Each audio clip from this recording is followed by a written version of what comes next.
Good morning students. अब हम पढ़ेंगे चैप्टर फ्रिक्शन। अभी ये फ्रिक्शन से पहले मैंने न्यूटन्स लॉज ऑफ मोशन पढ़ा दिया, ग्रेविटेशन पढ़ा दिया है, मतलब लीनियर मोशन पढ़ा दिया है, लिफ्ट का मोशन पढ़ा दिया। ये सारा वीडियो मैंने मतलब बना के डाल दिया। आपको मतलब देखना हो तो आप जाके देख सकते हो मेरे चैनल पे। और मेरा चैनल अच्छा लगे तो मेरे चैनल को लाइक एंड सब्सक्राइब कर देना, ठीक है। और इसमें जो भी गलती है आप मुझे कमेंट करके बता सकते हो, फिर मैं उसमें सुधार करने का कोशिश करूँगा। फिर मैं सुधार करके जितना आप बताओगे मुझे, जितना फीडबैक दोगे मैं उतना अच्छा आपके लिए वो सप्लीमेंट तैयार करके लाऊंगा। जैसे अभी मैं ये सब जो भी है, अगर आपका कोई भी अभी जो कम्पिटिटिव एग्जाम जिसमें जनरल साइंस में कोई भी है, अगर इस फिजिक्स का अगर क्वेश्चन आएगा तो आप ये गारंटी मैं बता रहा हूँ इससे क्वेश्चन आपका बाहर नहीं जाएगा कहीं पे भी नहीं। अब आप मतलब अब चलो आप डिस्कस करते हैं फ्रिक्शन। फ्रिक्शन क्या है? घर्षण। घर्षण क्या है? घर्षण मतलब फ्रिक्शन एक प्रकार का फोर्स है।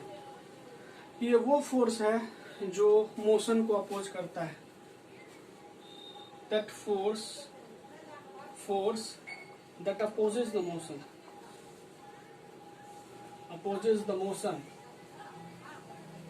ये फोर्स वो है जो मोशन को अपोज करता है। और ये जो फोर्स लगता है ऑलवेज मोशन के अपोजिट डायरेक्शन में, मोशन के अपोजिट डायरेक्शन में। ये फोर्स हमेशा मोशन के अपोजिट डायरेक्शन में लगता है। तो आपको ये एक चीज मैं बता देता हूँ, फ्रिक्शन फोर्स जब भी लगता है, फ्रिक्शन मतलब सिंपल है घर्षण। घर्षण मतलब अगर आप कोई चीज पे आप मतलब चल रहे हो, तो चल रहे हो मतलब आप ऐसे या तो ऐसे फिसल सकते हो मतलब आपको फोर्स कब लगाना नहीं पड़ेगा, जब आपका जो ये घर्षण मतलब जो ये पीछे लगा रहा है। जैसे आप देखो आपका हाथ इस पे आगे की तरफ ये आगे जाना चाह रहा है, तो इस सरफेस पे इसका फ्रिक्शन पीछे लगेगा, क्योंकि फ्रिक्शन का नेचर है कि ये टेंडेंसी ऑफ मोशन को अपोज करना, ठीक है, टेंडेंसी ऑफ मोशन को अपोज करना। और फ्रिक्शन के बारे में एक चीज और मैं बता देता हूँ, ये सेल्फ एडजस्टेबल फोर्स है। सेल्फ एडजस्टेबल स्वनियंत्रित इसको बोलते हैं स्वनियंत्रित बल है। मतलब ये अपने वैल्यू को चेंज कर सकता है, इसका वैल्यू फिक्स नहीं होता है। जैसे जैसे आप इसका मतलब पोजीशन चेंज करोगे तो इसका मतलब वो भी चेंज होते जाएगा, ठीक है, वैल्यू भी चेंज होते जाएगा। अब आपको मैं बताता हूँ, देखो फ्रिक्शन क्या है। जैसे अगर आप देखो कोई एक सरफेस है, इस सरफेस पे एक ऑब्जेक्ट है, मतलब इसका m मास है, तो इसका आप इसका क्या मीनिंग समझोगे कि अगर m मास को आप यहाँ पे फोर्स लगा रहे हो F, यहाँ पे फोर्स लगा रहे हो F, तो इस बॉडी का मोशन का टेंडेंसी किधर है? अगर हम फोर्स कोई बॉडी पे, जैसे मुझे ये डस्टर है, ये डस्टर को मुझे इधर ले जाना तो मुझे इधर से फोर्स लगाना पड़ेगा, तो इस बॉडी का मन क्या है? इसका मन है कि फोर्स इधर से लगा रहा है, तो इसका मन है आगे जाने का, मतलब इसका टेंडेंसी ऑफ मोशन आगे जाने का। तो फ्रिक्शन का काम है जो इसका टेंडेंसी ऑफ मोशन होना उसको अपोज करना। तो इसका टेंडेंसी ऑफ मोशन है आगे की तरफ जाने का, तो फ्रिक्शन इसको पीछे जाने के लिए बोलेगा और ये फ्रिक्शन पीछे लगेगा। तो अगर ये फोर्स इधर लग रहा है तो फ्रिक्शन इधर लगेगा, इधर, ठीक है। तो ये फ्रिक्शन अब ये फ्रिक्शन लगेगा। तो फ्रिक्शन हमेशा मोशन के अपोजिट डायरेक्शन में होता है। ये जरूरी नहीं है कि हर टाइम मोशन के अपोजिट डायरेक्शन में हो। अब जैसे हमारा मोशन जो होता है, हम अगर पैर से चलते हैं, जैसे हम अपने एक पैर को ले लें, अगर हम चलते हैं पैर से, ये तो हो गया अर्थ, हम चलते हैं तो आप देखोगे हम चाहते हैं कि हम अर्थ को पीछे धकेल दें।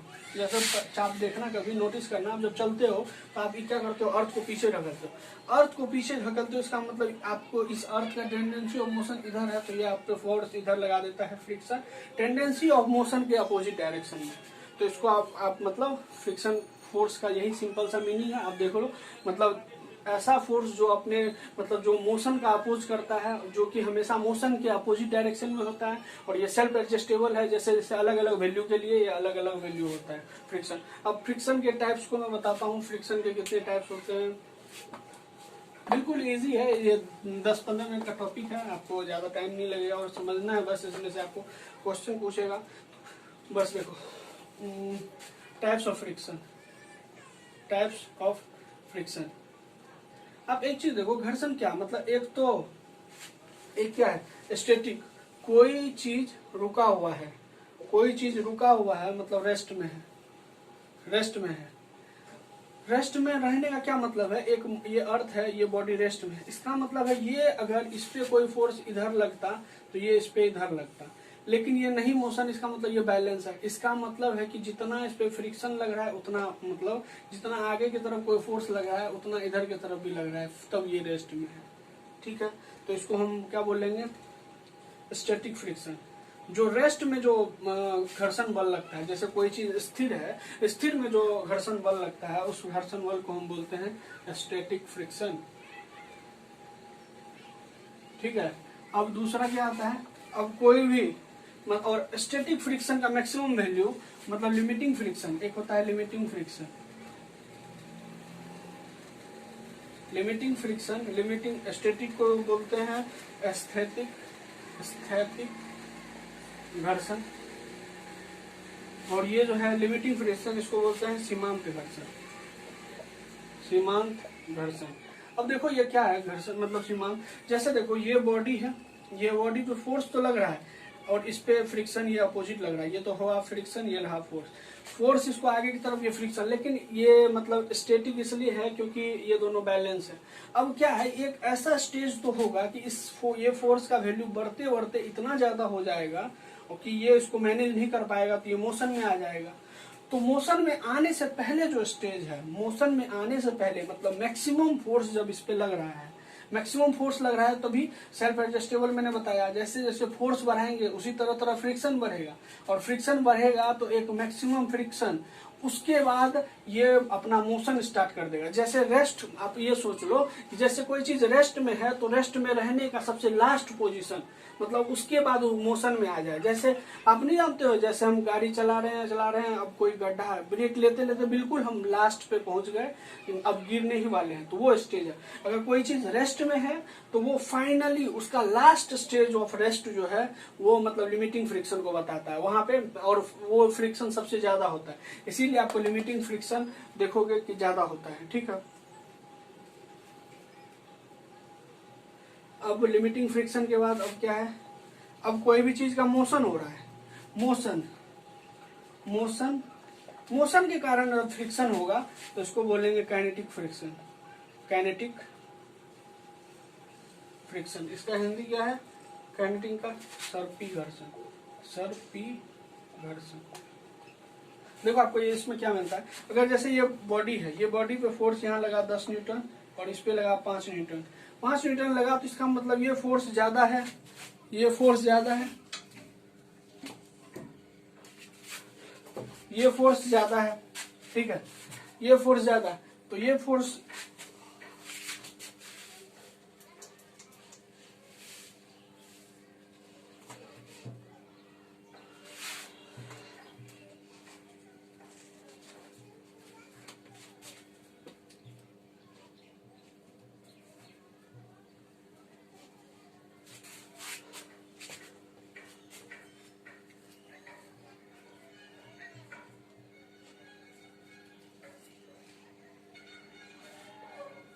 तो देखो अब ये 5 न्यूटन है, ये 10 न्यूटन है, तो ये फोर्स ज्यादा है। ये फोर्स ज्यादा होने के कारण क्या हुआ कि ज्यादा फोर्स इधर लगा, ये इधर लगा, तो इसका मतलब इसका हो जाएगा मोशन। अब मोशन होगा तो मोशन होने के कारण अब जो इस पे घर्षण बल हमेशा लगता है। अगर कोई बॉडी रेस्ट में है तो भी उस पे घर्षण बल के कारण वो रेस्ट में है, मतलब फ्रिक्शन फोर्स के। अगर कोई बॉडी मतलब रेस्ट से लास्ट स्टेज में है कि अब मूव कर जाएगा तो भी फ्रिक्शन में है, और अगर कोई बॉडी मूव कर रहा है तो भी वो फ्रिक्शन में है, लेकिन मूव जब करता है, मूव करने के कारण फ्रिक्शन आता है, तो उसको हम काइनेटिक फ्रिक्शन।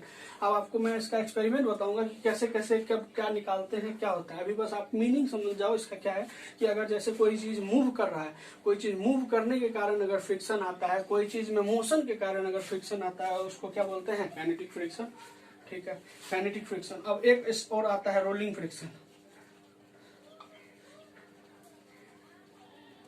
रोलिंग फ्रिक्शन इसको बोलते हैं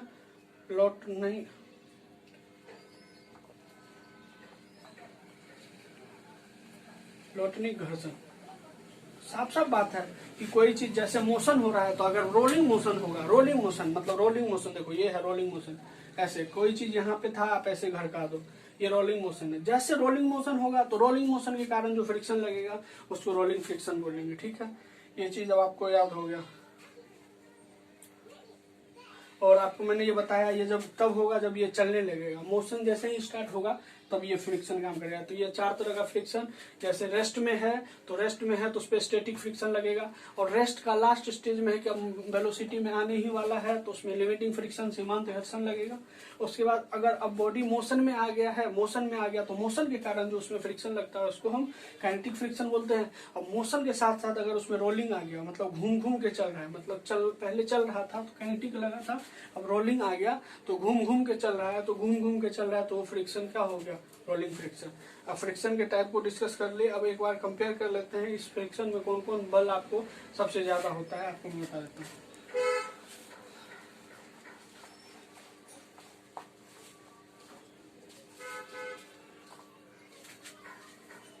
इस फ्रिक्शन में सबसे ज्यादा तो लिमिटिंग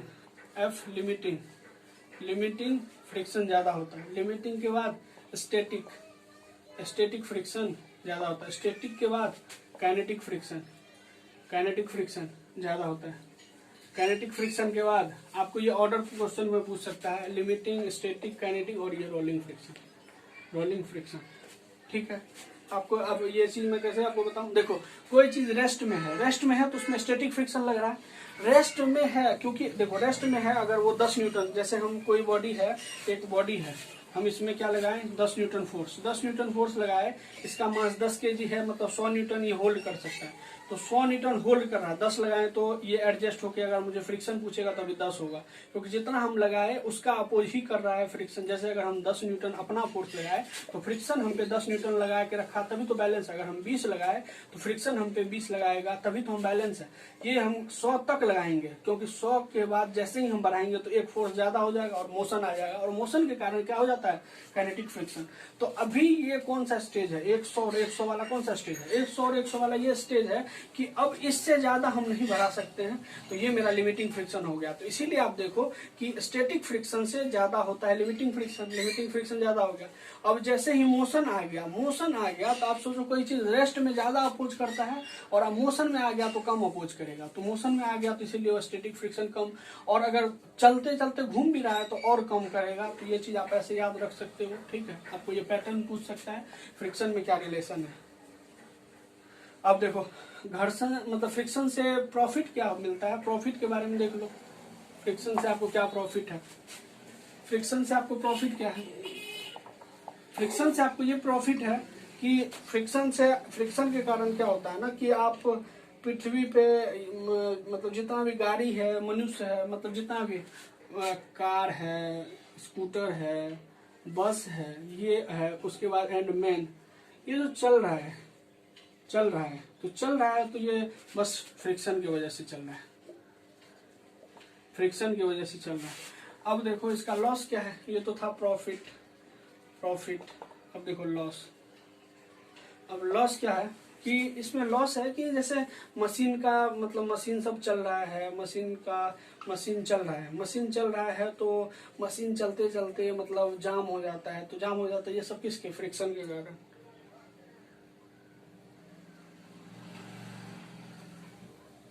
अब मतलब ये सब लॉस है। और इसीलिए आप देखोगे कि मतलब जो बालू है, मतलब सैंड जो है, सैंड में अगर आप चलते हो तो आपको मतलब ये फ्रिक्शन आप चल नहीं पाते हो, क्यों, उसका फ्रिक्शन मतलब बहुत ज्यादा हो जाता है। तो मतलब हम उसमें चलते हैं तो वो मतलब हम जितना लगाते हैं वो उसको होल्ड नहीं कर पाता है, क्योंकि मास कांस्टेंट नहीं है, मतलब मास एक फिक्स नहीं है, क्योंकि मास डिस्ट्रीब्यूटेड है, तो वो उसको झेल नहीं पाता है, तो हम मतलब इसीलिए बालू में चल नहीं पाते हैं अच्छे से। तो ये लॉस है। अब हम क्या करते हैं ना कि एक फ्रिक्शनलेस सब्सटेंस होता है, फ्रिक्शनलेस सब्सटेंस क्या है कि जैसे अगर आप कोई भी चीज में ऑयल दे दो, तेल दे दो, मतलब वो फिशनशील बन जाता है। मतलब ऑयल दे दो, ग्रीस दे दो, ग्रीस आप ऑयल डालते हो, ग्रीस डालते हो, मोबिल डालते हो, और भी चीज जो भी है, तो ये आपको फ्रिक्शनलेस सब्सटेंसेस में है। अब देखो आपको मैं कोएफिशिएंट ऑफ फ्रिक्शन बताता हूँ कि घर्षण का गुणांक क्या होता है।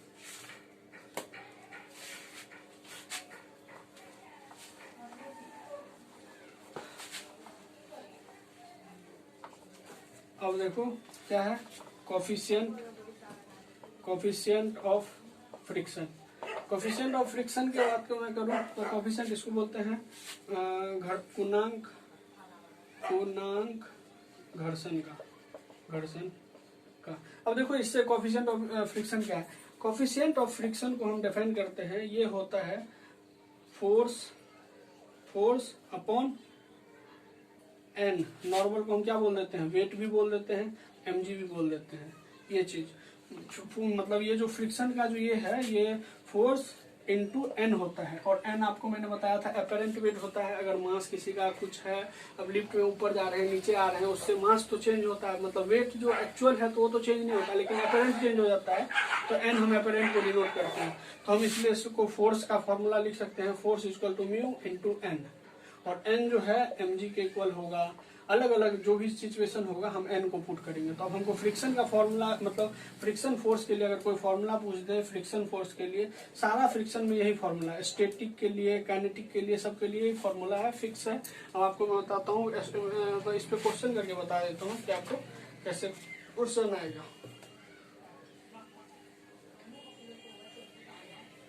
हाँ, एक चीज और है, ये फ्रिक्शन फोर्स जो है, जैसे फ्रिक्शन फोर्स जो है, फ्रिक्शन फोर्स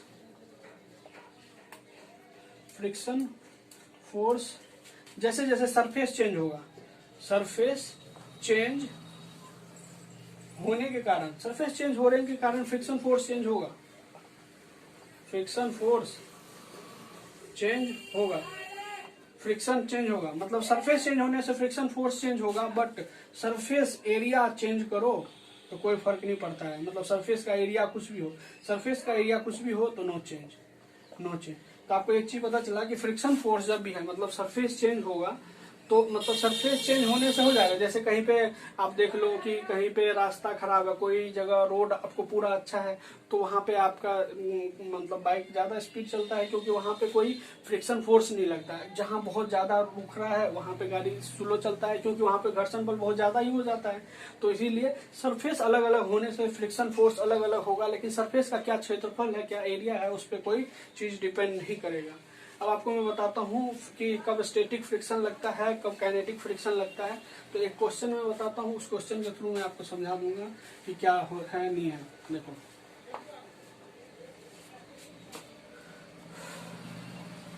क्वेश्चन है,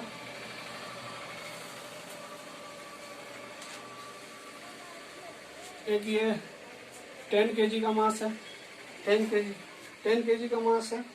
इसमें म्यू मतलब फ्रिक्शन काइनेटिक एनर्जी का फ्रिक्शन कांस्टेंट जो है म्यू के, ये है 0.4, ठीक है 0.4।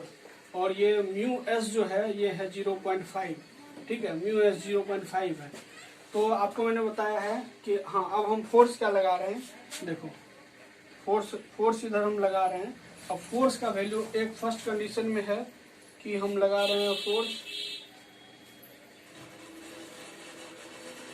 लगा रहे हैं हम, एक बार 50 लगा रहे हैं, नहीं एक बार 30 लगा रहे हैं, दूसरे बार 45 लगा रहे हैं, तीसरे बार 60 लगा रहे हैं, चौथे बार 80 लगा रहे हैं।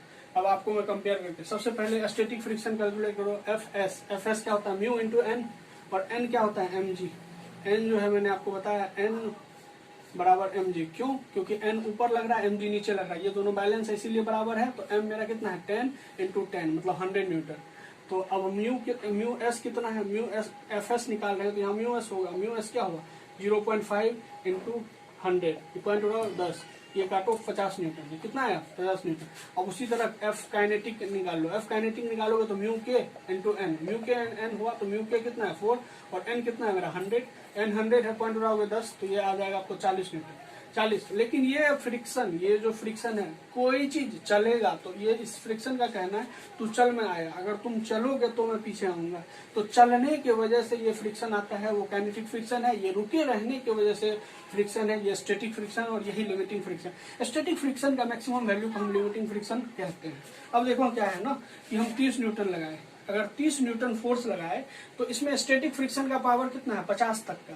तो 30 अगर हम लगाए तो अब ये 30 तो हम फोर्स लगाए, अब फ्रिक्शन फोर्स क्या होगा, काइनेटिक फ्रिक्शन क्या होगा, Fs क्या होगा। देखो 30 न्यूटन हम लगाए, मैंने आपको बताया सेल्फ एडजस्टेबल कैसे सेट करेगा। ये 30 अगर लगाए तो इस फ्रिक्शन को अपोज जो करना पड़ेगा, क्योंकि इसका टेंडेंसी ऑफ मोशन इधर है तो इसको अपोज करना पड़ेगा। तो है इसके पास पावर 50 का, लेकिन ये अपोज 30 का ही करेगा, क्योंकि 30 लगाए हैं तो 30 का ही अपोज करेगा, और मोशन नहीं है तो काइनेटिक फ्रिक्शन 0।